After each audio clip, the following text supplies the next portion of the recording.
મધ્યપ્રદેશના ઐતિહાસિક સાંચી સ્તૂપ ખાતે 2 દિવસીય મહાબોધિ મહોત્સવનો પ્રારંભ થયો।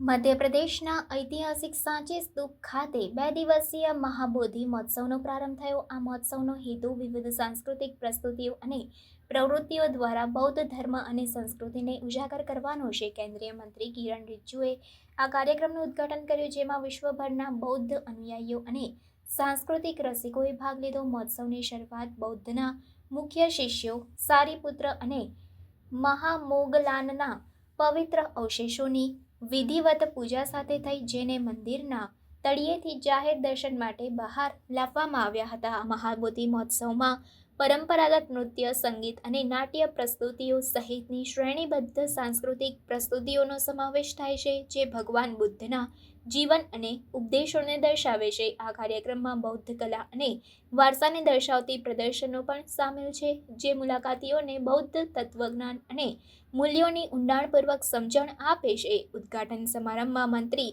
રિજિજુએ આ પ્રકારના મહોત્સવો સાંસ્કૃતિક આદાનપ્રદાનને પ્રોત્સાહન આપવા અને બૌદ્ધ ધર્મના સમૃદ્ધ વારસાને જાળવી રાખવામાં મહત્વપૂર્ણ હોવાનું જણાવ્યું।